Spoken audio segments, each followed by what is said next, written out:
Okay, you guys, so this is going to be Unit 3B, video number 2. We're still talking about graphing and key features, but this time instead of it being just mathematical situations, we're going to look at real-world situations. And that means that we're going to need to interpret the meaning of those vocab words, the x-intercept, the y-intercept, and the slope, okay?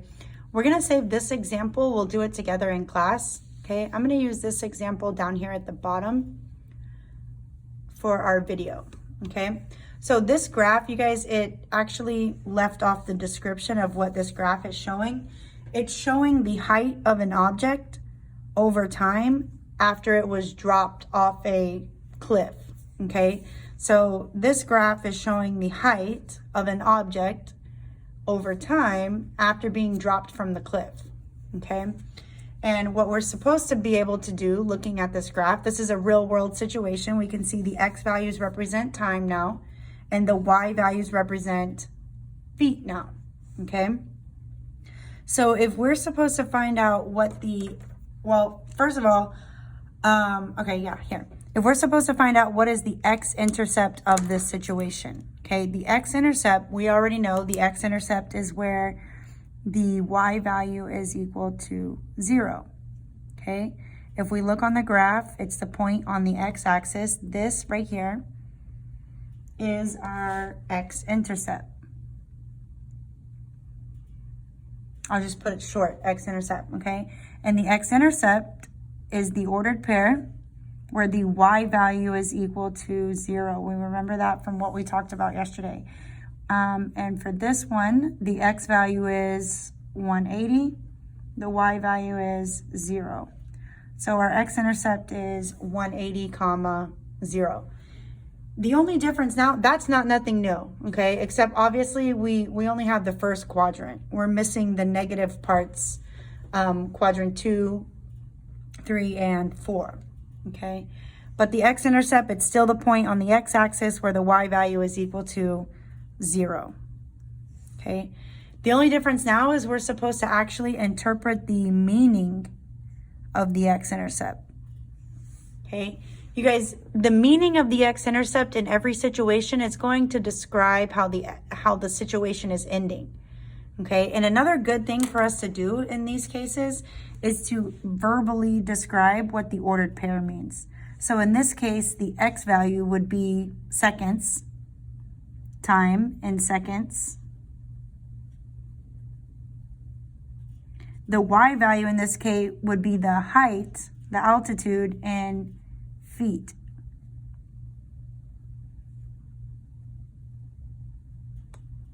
So think about this ordered pair. It means 180 seconds, 0 feet. Okay, so think about interpreting the meaning of that. This is the height of an object over time after being dropped from a cliff. So at the x-intercept, the seconds is 180 and the height is 0. So what that means in terms of the situation is that it took the object 180 seconds to reach the ground, to get the height back to 0. It took 180 seconds for the object to reach the ground.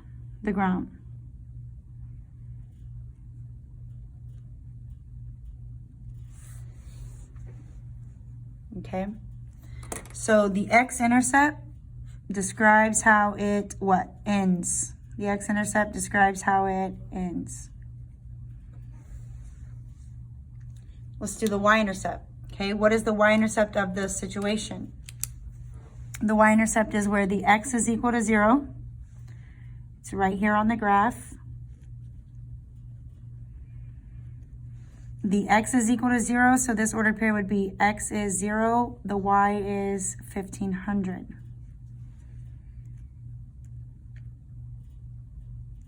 That's easy enough. Now we need to interpret the meaning of it. What does it mean? Okay, what does this y-intercept mean in terms of the situation? Remember, the situation is showing the height of an object over time after being dropped from a cliff. Okay, and interpreting this point, it's 0 seconds. The height is 1,500 feet.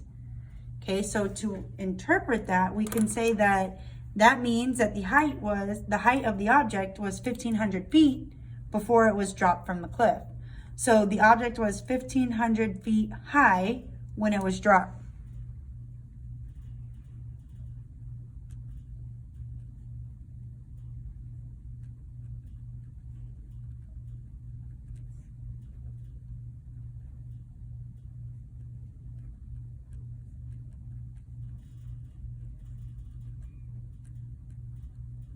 So they dropped the object from 1,500 feet. We could say if this is a cliff, they're dropping the object from the cliff.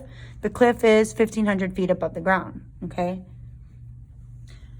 So your y-intercept will always describe how the situation starts, okay? Because time was 0, so that's right when we dropped the object. The y-intercept always describes how the situation starts.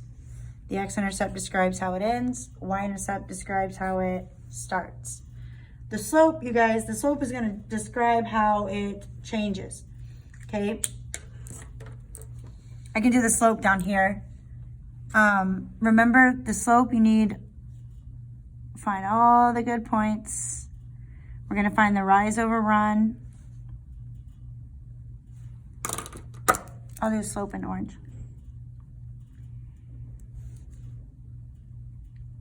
Rise over. Okay, so for this one, I'm going to have to go down to run to the right. So let's count. How many do I go down? I went down 1 unit, okay, but each unit is worth 250. So I went down 1 unit, but each of them is worth 250.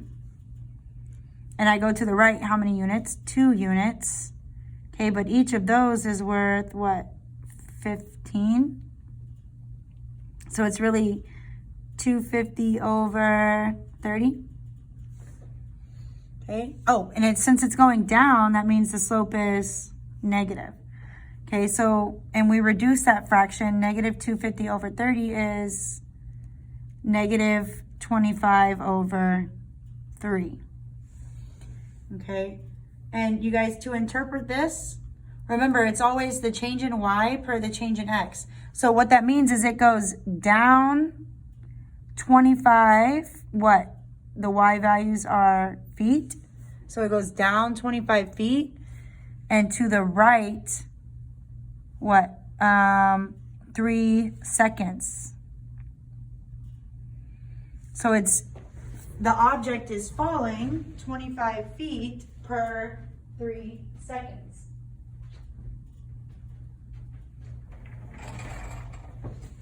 So what does the slope of the graph represent?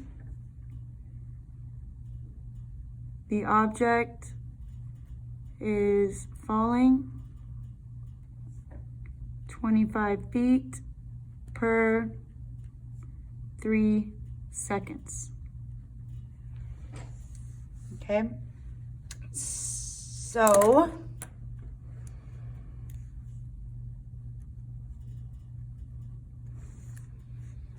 remember, the x-intercept describes how the situation ends. The y-intercept describes how the situation starts.